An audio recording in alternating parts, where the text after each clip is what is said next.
சுயமரியாதை இயக்க நூற்றாண்டு நிறைவு விழா மாநாட்டை காலை அமர்வை தலைமை வகித்து நெறிப்படுத்திக் கொண்டிருக்கிற தமிழினத்தின் பாதுகாப்பு அரண் தமிழர் தலைவர் ஐயா ஆசிரியர் அவர்களே, நாம் அனைவரையும் வரவேற்று சிறப்பித்திருக்கிற மானமிகு ப. முத்தையன் அவர்களே,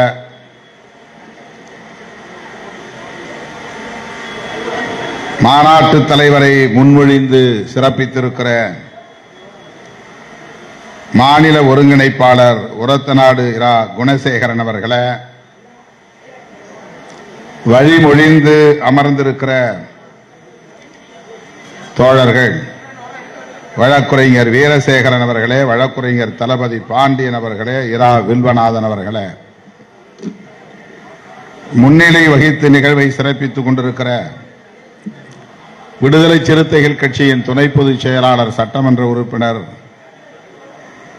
தம்பி எஸ். பாலாஜி,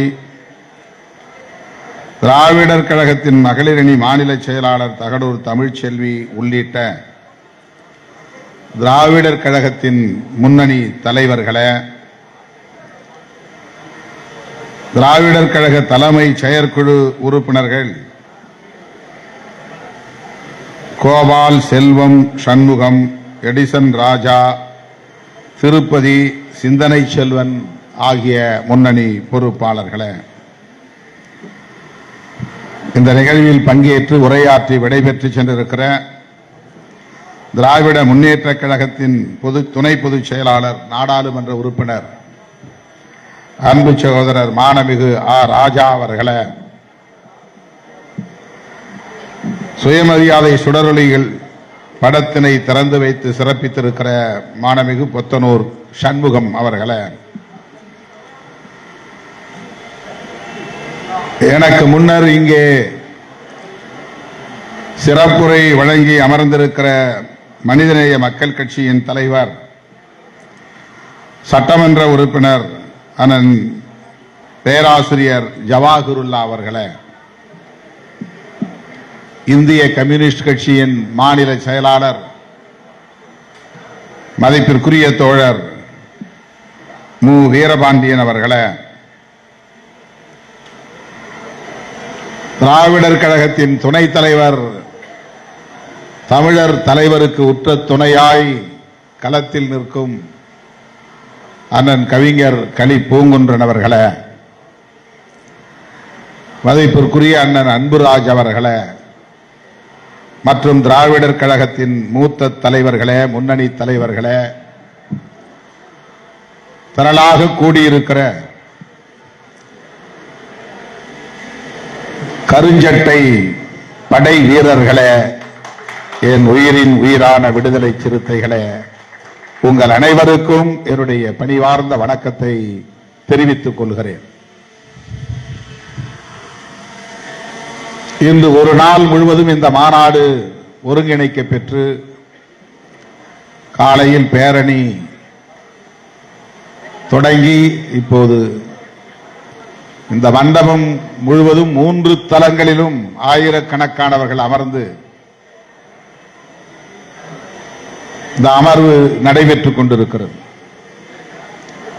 இந்த மண்டபத்தை சுற்றிலும் கருஞ்சட்டை படை வீரர்கள் அணிவகுத்து நிற்கிறார்கள்.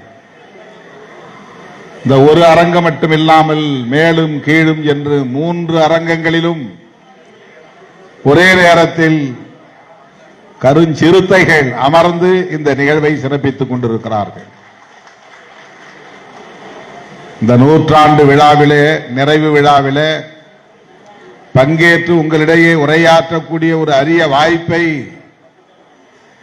எனக்கும் வழங்கியிருக்கிற தமிழர் தலைவர் ஐயா ஆசிரியர் அவர்களுக்கு என்னுடைய நெஞ்சார்ந்த நன்றியை முதலில் தெரிவித்துக் கொள்கிறேன். செப்டம்பர் 17 தந்தை பெரியாருடைய பிறந்த நாள் விழாவில் பெரியார் திடலில் தமிழர் தலைவர் அவர்களுடைய தலைமையில் நான் உரையாற்ற வேண்டும் என துணைத் தலைவர் கவிஞர் கலிப்பூங்குன்றன் அவர்கள் என்னிடத்திலே கேட்டார். நானும் என்னுடைய பயண திட்டத்தை பார்க்காமலேயே முதலில் மகிழ்ச்சியோடு ஒப்புதல் அளித்து விட்டேன். அதன் பிறகு அந்த நாளில் நான் லண்டனிலே இருக்க வேண்டிய ஒரு கட்டாயம் இருந்தது. திரும்பி வருவதற்கு மேலும் ஓரிரு நாள் பிடிக்கும் என்கிற சூழலில் ஐயா அவர்களை தொலைபேசியிலே தொடர்பு கொண்டு என்னுடைய வருத்தத்தை தெரிவித்தேன். அப்போது ஐயா அவர்களும் துணைத் தலைவர் அவர்களும் என்னிடத்திலே சொன்னது, பிறந்த நாள் விழாவுக்கு நீங்கள் வர இயலாவிட்டாலும் சுயமரியாதை இயக்க 100 நிறைவு விழாவில் தவறாமல் பங்கேற்க வேண்டும் என்று அன்பு கட்டளையிட்டார்கள். உங்கள் முன்னால் மிகுந்த மகிழ்ச்சியோடு பெருமையோடு நான் நின்று கொண்டிருக்கிறேன். சுயமரியாதை இயக்கம் தோன்றி 100 ஆண்டு கண்டிருக்கிறது.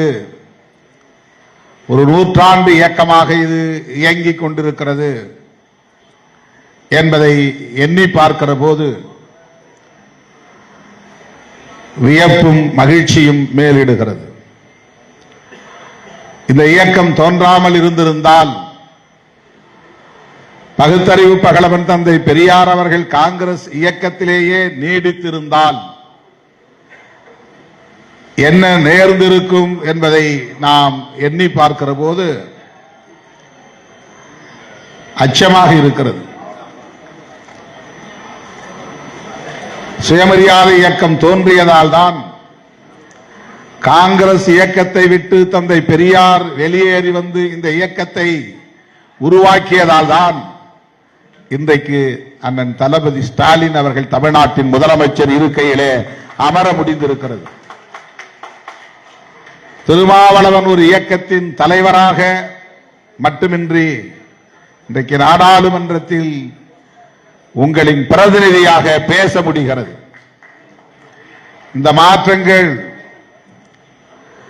தந்தை பெரியார் எடுத்த அந்த முடிவால் நேர்ந்திருக்கிற விளைவுகள் என்பதை நாம் வரலாற்று பின்னணியோடு பொருத்தி பார்க்க கடமைப்பட்டவர்களாக இருக்கிறோம். வகுப்புவாரி உரிமை குறித்த தீர்மானங்களை அன்றைய காங்கிரஸ் கட்சியை வழிநடத்தியவர்கள் ஏற்றுக்கொள்ளாமல் மறுதளித்ததோடு மட்டுமில்லாமல் இதே செங்கல்பட்டில் நடைபெற்ற திருவிக்கா தலைமையிலான மாநாட்டில் பெரியார் முன்மொழிந்த வகுப்புவாரி உரிமை தீர்மானத்தை தோற்கடித்தார்கள். அதுதான் காங்கிரஸ் இயக்கத்திலிருந்து பெரியார் வெளியேறுவதற்கு மிக முக்கியமான முதன்மையான காரணியாக இருந்திருக்கிறது என்பதை நாம் வரலாற்றில் அறிகிறோம், பார்க்கிறோம், படிக்கிறோம். வகுப்புவாரி உரிமை என்பது சமூக நீதி உரிமை. பிராமணர்களே அந்த காலத்தில் எல்லா துறைகளிலும் எல்லா தளங்களிலும் நிறைந்திருந்தார்கள், ஆதிக்கம் செலுத்தினார்கள், ஆக்கிரமித்திருந்தார்கள் என்கிற நிலையிலே பிராமணர் விளக்கம், தி எக்ஸ்க்ளூஷன் ஆஃப் பிராமின்ஸ் என்கிற ஒரு கான்செப்ட், ஒரு கருத்தியல் அன்றைக்கு நீதி கட்சியை தொடங்கிய தலைவர்களிடையே மலர்ந்திருந்த காலம்.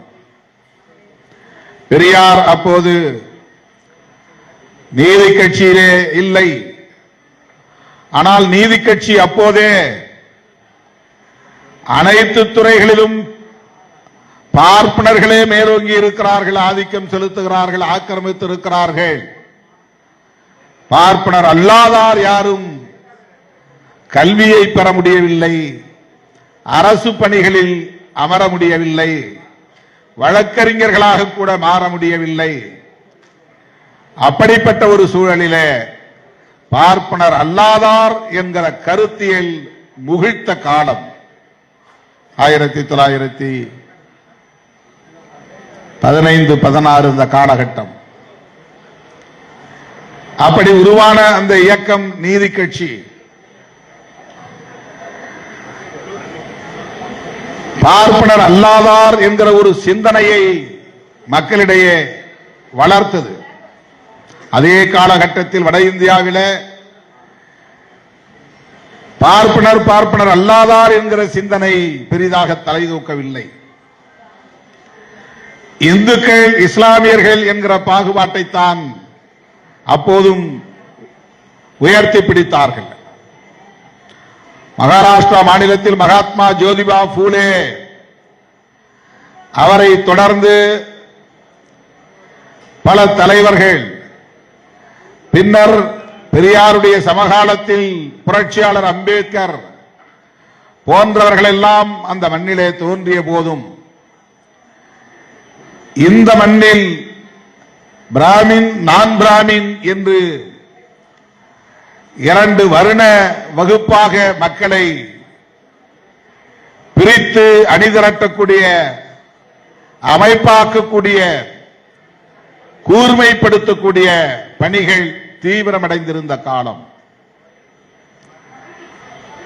பெரியார் இங்கே காங்கிரஸ் கட்சியில் இருந்தபோது புரட்சியாளர் அம்பேத்கர் அயல் நாடுகளில் பல்கலைக்கழக மாணவராக படித்துக் கொண்டிருந்த காலம், அவர் மாணவராக இருந்த காலம். நீதி கட்சி உருவாக்கிய அந்த அரசியல், அந்த கருத்தியல் காங்கிரஸ் கட்சியில் இருந்து வெளியேறிய தந்தை பெரியாரின் கவனத்தை ஈர்த்தது. அவர் குடியரசு என்கிற ஏட்டை தொடங்கிய நாள் தான் சுயமரியாதை இயக்கம் தொடங்கிய நாள் என்று வரலாற்று குறிப்புகள் நமக்கு கூறுகின்றன. மே மாதம் 2ஆம் தேதி 1925ஆம் ஆண்டு குடியரசு முதலில் வெளியே வந்தபோது சாதிகள் இல்லையடி பாப்பா என்கிற பாரதியாருடைய பாடலோடு தான் அது வெளிவந்தது. மனு தர்மத்திற்கு எதிரான முழக்கங்களை கொண்டுதான் அது வெளிவந்தது. சாதி ஒழிப்பு சிந்தனை, மனு தர்மத்திற்கு எதிரான சிந்தனை, அதுதான் சுயமரியாதை இயக்கத்தின் அடிப்படை கருத்தியலாக முகிழ்த்தது. குடியரசு ஏடு தொடங்கிய நாள் தான் சுயமரியாதை இயக்கம் தொடங்கிய நாள் என்று வரலாற்று ஆய்வாளர்கள் குறிப்பிடுகிறார்கள்.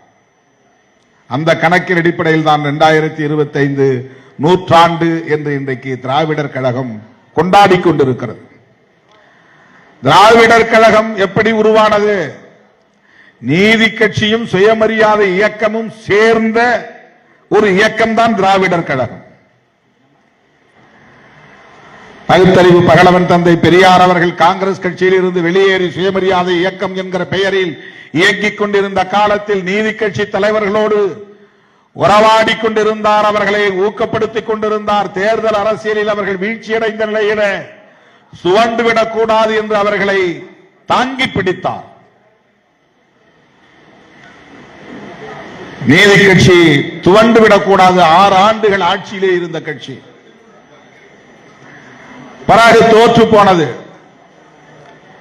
காங்கிரஸ் வென்றாலும் அவர்களால் ஆட்சியை அமைக்க முடியாத நிலையில சில மாதங்கள் கழித்து ராஜாஜி முதலமைச்சர் பொறுப்பை ஏற்றார் 1937. இதெல்லாம் வரலாற்றில் நாம் காண கிடைக்கிற, நமக்கு கிடைக்கிற குறிப்புகள்.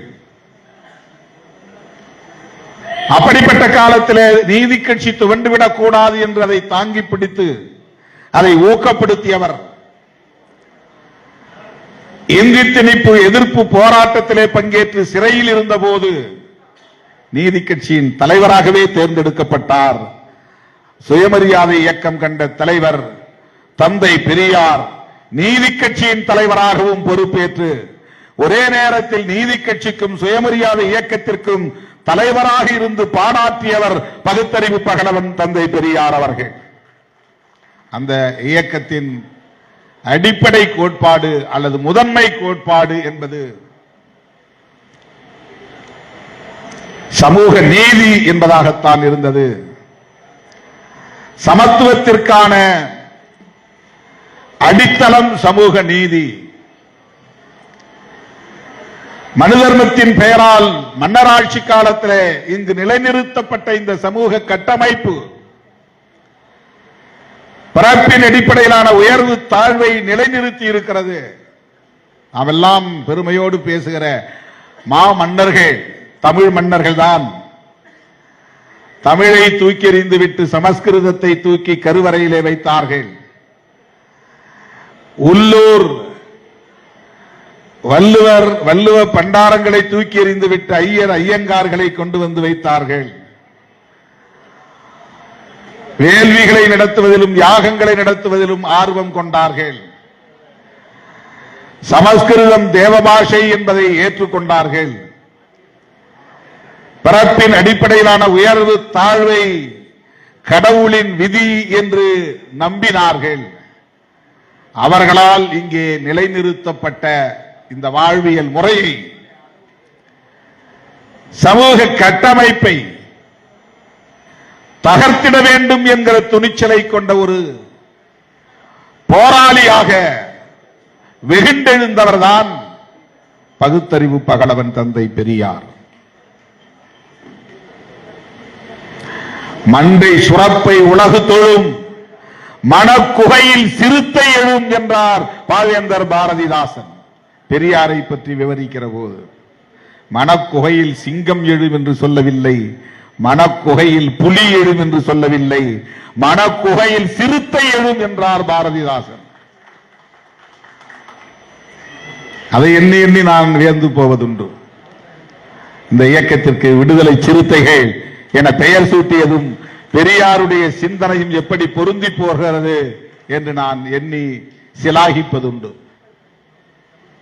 இப்போதெல்லாம் விரக்தி ஏற்படுகிற போதெல்லாம், மன வலி ஏற்படுகிற போதெல்லாம், மேடைக்காக நான் சொல்லவில்லை, மாணவ பருவத்திலே திராவிடர் கழக மேடைகளில் ஐயா அவர்களும் மற்ற தலைவர்களும் பேசிய பேச்சை கேட்டு பொது வாழ்வுக்கு வந்த நான் ஒரு திராவிடர் கழக தொண்டனாகவே இருந்திருக்கலாம், இந்த களத்தில் நாம் ஒரு போராளியாக இருந்திருக்கலாம் என்று நான் அடிக்கடி எண்ணி பார்க்கிறேன்.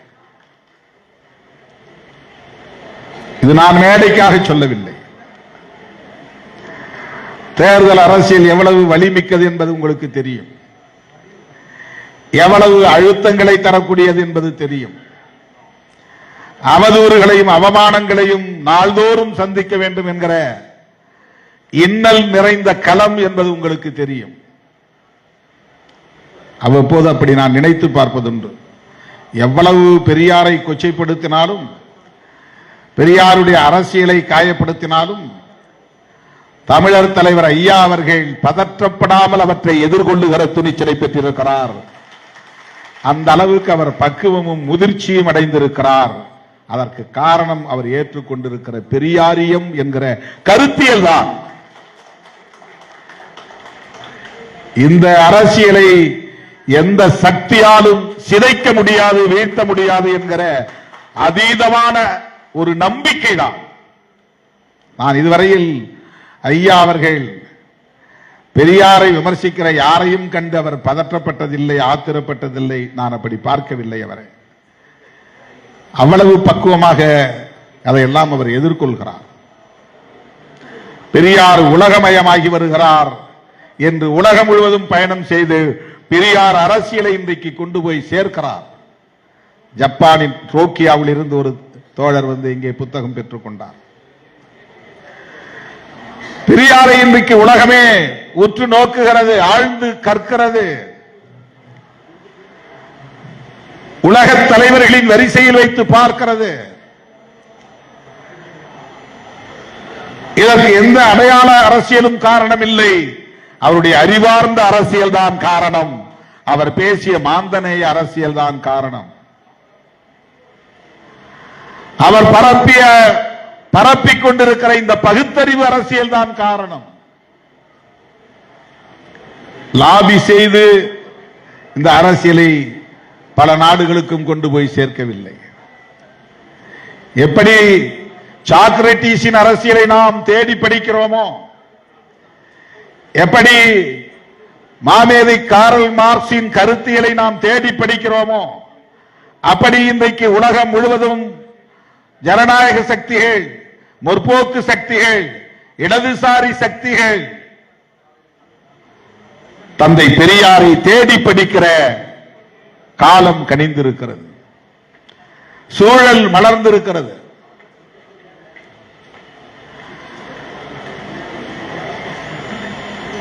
சேலத்திலே நடைபெற்ற மாநாட்டில் தந்தை பெரியார் அவர்கள் தென்னிந்திய நல உரிமை சங்கம், நீதி கட்சி, சுயமரியாதை இயக்கம், பார்ப்பனர் அல்லாதார் இயக்கம் என்பதற்கெல்லாம் மாற்றாக அவர் முன்மொழிந்த ஒரு இயக்கத்தின் பெயர்தான் திராவிடர் கழகம். சொல்லாடல்தான் திராவிடர் என்கிற சொல். பார்ப்பனர் அல்லாதார் என்கிற சொல்லுக்கு மாற்றாக இனி நாம் கையாள வேண்டிய சொல் திராவிடர் என்கிற சொல் என்று தந்தை பெரியார் ஒரு தீர்மானமாக அதனை முன்வைக்கிறார்.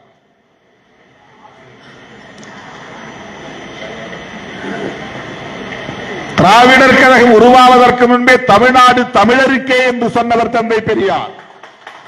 அவரை தமிழர் பகைவர் என்று பலர் உளறிக் கொண்டிருக்கிறார்கள், பிதற்றிக் கொண்டிருக்கிறார்கள், அரைவேக்காட்டுத்தனமாக அவதூறுகளை அள்ளி இறைக்கிறார்கள்.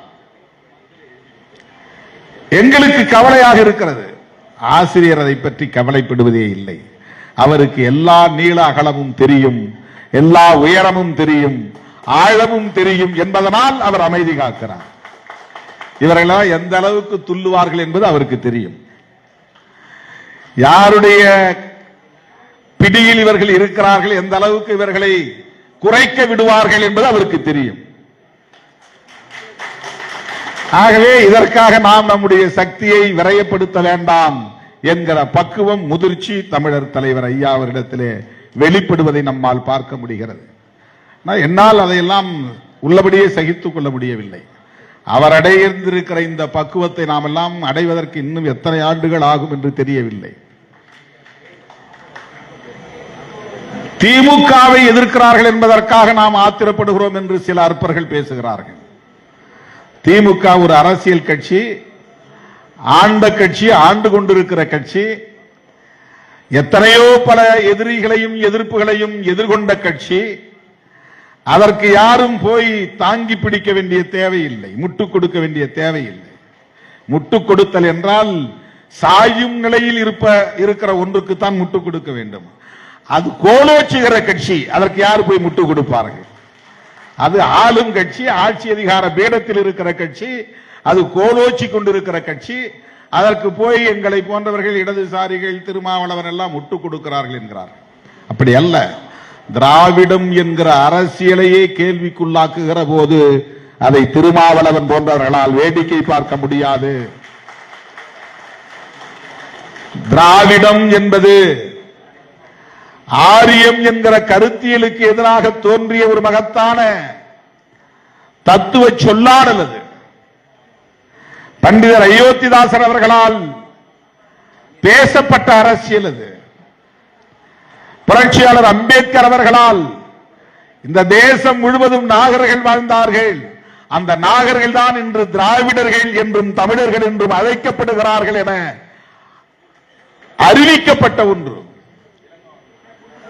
அதனால்தான் நான் சொன்னேன், பார்ப்பனர் அல்லாதார் அனைவருமே திராவிடர்கள் தான், புரட்சியாளர் அம்பேத்கரும் திராவிடர் தான் என்று நான் சொன்னேன். ஆக திராவிடர் கழகத்திற்கு எதிரான ஒரு அரசியலை பேசுகிறார்கள் என்று திருமாவளவனோ அல்லது வீரபாண்டியன் அவர்களோ அல்லது ஜவாஹிருல்லா அவர்களோ கடந்து போனால் நாங்கள் பேசுகிற அரசியலின் அடிவயிற்றிலேயே, அடிமடியிலேயே கை வைப்பதாக போய் முடிகிறது. நாங்கள் பேசுகிற அரசியலுக்கே அது ஆபத்து. இது திராவிடர் கழகம் பேசுகிற அரசியல், அது ஒரு தனி இயக்கம் பேசுகிற அரசியல் என்று கடந்து போய்விட முடியாது. எந்த பொறுப்புணர்வில் இருந்து இதை நாம் எதிர்கொள்கிறோம் என்பதுதான். விமர்சிக்கிறோம், விமர்சிப்பவர்களை கருத்தியல் சார்ந்துதான் விமர்சிக்கிறோம், காழ்ப்புணர்ச்சியின் அடிப்படையில் அல்ல.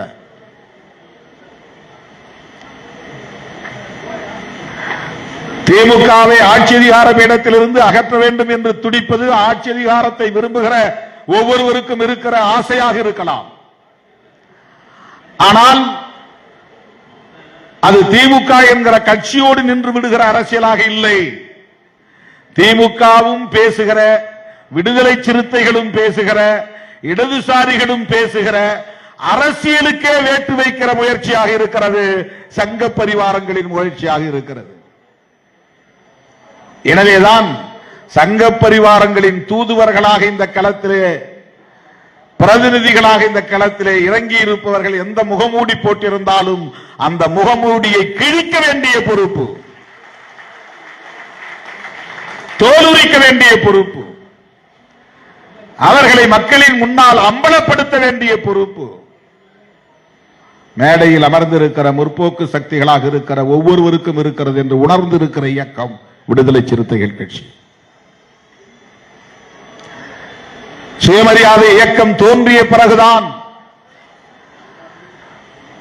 இந்த தமிழ் சமூகத்தில் காலம் காலமாக புறையோடி கிடந்த மோட நம்பிக்கைகளுக்கு எதிரான போர்க்குரல் ஒலித்தது. இது கடவுள் எழுதிய தீர்ப்பு, தலை விதி என்று கடவுளின் மீது பாரத்தை போட்டுவிட்டு இந்த நரகத்திலே உழன்று கொண்டிருக்கிற மக்களை மீண்டெழ வைத்தது, உரிமை குரல் எழுப்ப வைத்தது. அந்த துணிச்சல் இங்கே முகிழ்ப்பதற்கு தந்தை பெரியார் என்கிற ஒரு மாமனிதரின் குரல் தான், அவருடைய அரசியல் தான் காரணம் என்பதை நன்றி பெருக்கோடு களத்தில் நின்று உரத்து பேசுகிறோம். இதில் வேறு எந்த எதிர்பார்ப்பும் கிடையாது, உள்நோக்கமும் கிடையாது. மராட்டிய மண்ணிலே 1925 தோன்றிய RSS என்கிற இயக்கம் ஆரியர்களுக்காக, அதிலும் குறிப்பாக நம்முடைய தமிழர் தலைவர் அவர்கள் வெளியிட்டிருக்கிற அறிக்கையில் குறிப்பிட்டிருப்பதை போல பார்ப்பனர்களிலேயே உயர்ந்த பார்ப்பனர் நாங்கள் தான் என்று இன்றைக்கும் தம்பட்டமடித்துக் கொண்டிருக்கிற சிப்பவன் என்கிற பார்ப்பனர்கள் தங்களுக்காக உருவாக்கி கொண்ட ஒரு இயக்கம்தான் தொண்டு நிறுவனம் என்கிற பெயரால் RSS என்கிற இயக்கம் உருவானது. அவர்கள் முன்மொழிந்த அந்த அரசியல் இன்றைக்கு இந்தியா முழுவதும் வெகு வேகமாக பரவி வருகிறது. பல மாநிலங்களில் ஆட்சி அதிகார பீடத்தில் அமர்ந்து விட்டது. டெல்லியிலும் அவர்கள் ஆட்சி அதிகார பீடத்திலே 11 ஆண்டுகளுக்கு மேலாக இருக்கிறார்கள். டெல்லி யூனியன் பிரதேசத்தில் இன்றைக்கு பாஜக ஆட்சி. அவர்கள் உருவாக்குகிற பாடத்திட்டத்தில் RSS இயக்க வரலாறு இதுதான் நாளைக்கு தமிழகத்திலும் நடக்கப் போகிறது. இதற்கு இடம் கொடுக்க போகிறோமா என்பதுதான் நம் முன்னால் இருக்கிற கேள்வி. திமுகவை வீழ்த்திய பிறகு, திராவிட அரசியலை வீழ்த்திய பிறகு, பெரியார் அரசியலை வீழ்த்திய பிறகு வீழ்த்த துடிக்கிறவர்கள் என்ன மாற்று திட்டத்தை இங்கே முன்வைக்க போகிறார்கள்?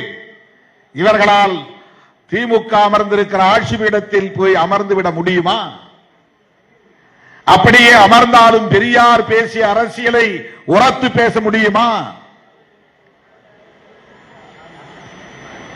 ஆக இவர்கள் யாருக்கு இடம் கொடுக்கிறார்கள், வழிவகுக்கிறார்கள், சிவப்பு கம்பளம் இருக்கிறார்கள் என்றால் பெரியார் அரசியலையே முற்றும் முழுதுமாக சிதைத்துவிட வேண்டும் என்று துடிக்கிற சங்க பரிவாரங்களுக்கு துணை போகிறார்கள். இதை யார் அம்பலப்படுத்துவது? இதுதான் இன்றைக்கு தமிழ்நாட்டில் இருக்கிற மிக முக்கியமான சவால், மிக மிக முக்கியமான சவால். அதிமுகவையும் திமுகவையும் ஒரே நேரத்தில் வீழ்த்திவிட்டால் அடுத்து நாம் தான் இங்கே கோலோச்ச முடியும் என்று கணக்கு போட்டு காய்களை நகர்த்துகிறது பாஜகவும் RSSம். இதை மறுக்க முடியுமா? டெல்லியிலே நேரடியாக காங்கிரஸை வீழ்த்த முடியாத நிலையிலே அண்ணா சாராவின் போராட்டத்தை பயன்படுத்தி கெஜ்ரிவாலை ஊக்கப்படுத்தி அவரை ஆட்சியிலே அமர வைத்து இன்றைக்கு அவரை தூக்கி எறிந்து விட்டு பிஜேபி ஆட்சியில் அமர்ந்து விட்டது. மகாராஷ்டிராவிலே அதே உத்திதான், ஹரியானாவிலே அதே உத்திதான், ஒடிசாவிலே அதே உத்திதான், கர்நாடகாவிலே இன்றைக்கு அவர்கள் வலுப்பெற்ற ஒரு சக்தியாக மாறி இருக்கிறார்கள். ஆந்திராவிலும் இன்றைக்கு அவர்கள் அதிகாரத்தை பகிர்ந்து கொள்ளும் நிலைக்கு வந்துவிட்டார்கள்.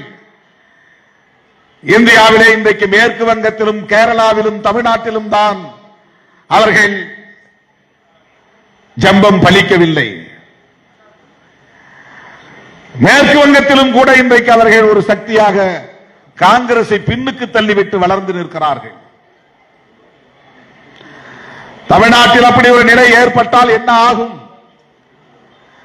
தயவு கூர்ந்து எண்ணி பார்க்க வேண்டும். அகில இந்திய அளவில் எல்லா மாநிலங்களுக்கும் வழிகாட்டக்கூடிய ஒரு மாநிலமாக தமிழ்நாடு தொடர்ந்து நீடித்து வருகிறது, இயங்கி வருகிறது. இந்தியை எதிர்க்க வேண்டும் என்கிற உணர்வு இப்போதுதான் தென்னிந்திய மாநிலங்களில் சிலருக்கு வந்திருக்கிறது. ஆனால் இதனை தொடர்ந்து 1938 காலகட்டத்திலிருந்து பெரியார் தலைமையிலே தொடங்கிய முதல் மொழி போராட்டம், இந்தி திணிப்பு எதிர்ப்பு போராட்டம் இன்றைக்கும் தமிழ்நாட்டிலே அது கனன்று கொண்டிருக்கிறது, அடைகாக்கப்பட்டு வருகிறது. இத்தகைய வலிமை பெறுவதற்கு சுயமரியாதை இயக்கம் தோன்றியதுதான் காரணம். பெரியார் உருவாக்கிய சுயமரியாதை இயக்கத்தின் தாக்கம் தான் காரணம். சற்று சிந்தித்து பாருங்கள். ராஜாஜி உட்கார்ந்த நாற்காலியில் முத்தமிழறிஞர் கலைஞர் அமர முடிந்தது என்றால் அது பெரியாரின் உழைப்புக்கு கிடைத்த விளைச்சல் என்பதை மறந்துவிடக் கூடாது. அவருடைய தனிப்பட்ட திறன் ஒரு பக்கம் இருக்கலாம். திமுக என்ற இயக்கம் எங்கிருந்து உருவானது? அண்ணாவால் உருவானது. அண்ணா எந்த பாசறையில் வளர்ந்தவர்? அவர் எந்த அரசியலை மக்களிடத்திலே பேசினார்? பெரியாரின் பாசறையில் வளர்ந்தவர். அவருடைய தொடர்ச்சி தான் இன்றைக்கு முத்துவேல் கருணாநிதி ஸ்டாலின் என்று சொல்லுகிற அந்த அறிவிப்பு, அந்த துணிச்சலான அறிவிப்பு. திராவிடர் கழகத்தின் அரசியலை உள்வாங்கிய காரணத்தினால்தான் நமக்கு இடதுசாரி பார்வை இருக்கிற காரணத்தினால்தான், சமூக நீதி சிந்தனை மேலோங்கி இருக்கிற காரணத்தினால்தான் மதசார்பற்ற முற்போக்கு கூட்டணியில் தொடர்ந்து நாம் வலுவாக நீடிக்கிறோம். இந்த அணி வெற்றி பெற வேண்டும் என்று போராடுகிறோம். இந்த ஆட்சி பாதுகாக்கப்பட வேண்டும் என்று போராடுகிறோம். அதைத்தான் நம்முடைய தமிழர் தலைவர் ஐயா ஆசிரியர் அவர்களும் தேர்தல் அரசியலில் ஈடுபாடு இல்லாத நிலையிலும் எப்படி பெரியார் தேர்தல் அரசியலில் ஈடுபட்ட நீதி கட்சிக்கு துணையாக இருந்தாரோ அதை போல இன்றைக்கு தமிழர் தலைவர் அவர்கள் திமுக, விடுதலை சிறுத்தைகள் போன்ற தேர்தலில் பங்கேற்கிற அரசியல் கட்சிகளை ஊக்கப்படுத்திக் கொண்டிருக்கிறார். இந்த வலுவை பெருக்கிக் கொண்டிருக்கிறார். திமுகவும் திகாவும் இரட்டை குழல் துப்பாக்கி என்றால் விடுதலை சிறுத்தைகள் மூன்றாவது குழல் என தமிழர் தலைவர் அவர்கள் சொல்லுகிறார் என்றால் அவருடைய நாவிலிருந்து இப்படி ஒரு அங்கீகாரம் பிறக்கிறது என்றால் அது திருமாவளவனுக்கு கிடைத்த பெரும் பேறு என்று நான் எண்ணி பெருமைப்படுகிறேன். தமிழர் தலைவர் அவர்களுடைய வாழ்த்துக்களாக எண்ணி நான் பெருமைப்படுகிறேன். பெரியார் அரசியலை பேசுகிற இயக்கங்களின் வரிசையில் திராவிடர் கழகம், திராவிட முன்னேற்ற கழகம், விடுதலை சிறுத்தைகள் கட்சி என்று அந்த மூன்றாவது இடத்திலே இடம்பெறுகிற ஒரு அங்கீகாரத்தை பெற்றிருக்கிறோம். தேர்தல் ஆணையத்தின் அங்கீகாரத்தை விட பெரியார் திடலின் அங்கீகாரம் தான் பெருமைக்குரியது என்று நான் எண்ணி பெருமைப்படுகிறேன். தமிழர் தலைவரின் அங்கீகாரம் தான் பெருமைக்குரியது. அவர் 100 ஆண்டுகளுக்கு மேலாக வாழ வேண்டும். வந்ததும் கவிஞர் ஐயா அவர்கள் சொன்னார், பக்கத்திலே இருக்கிற பெரியவர் 102 வயது என்றார். எனக்கு வியப்பாக இருந்தது. அடுத்த பெரியவரை காட்டி அவர் 103 வயது என்றார். இன்னும் வியப்படைந்தேன். கடவுள் இல்லை என்று சொல்லுகிறவர்கள் 102 ஆண்டுகள் வாழ முடிகிறது. கடவுள் மறுப்பை பேசுகிறவர்கள் 103 ஆண்டுகள் வாழ முடிகிறது. தமிழர் தலைவர் அவர்களும் 125 ஆண்டுகள் வாழ வேண்டும், எங்களை வழிநடத்த வேண்டும், எங்களை ஊக்கப்படுத்த வேண்டும் என்கிற விளைவை வெளிப்படுத்தி என்றென்றும் விடுதலை சிறுத்தைகள் மூன்றாவது குழலாக இருந்து இந்த சமூக நீதியை பாதுகாக்கிற களத்தில் துணை இருப்போம் என கூறி வாய்ப்புக்கு நன்றி கூறி முடிக்கிறேன். நன்றி, வணக்கம்.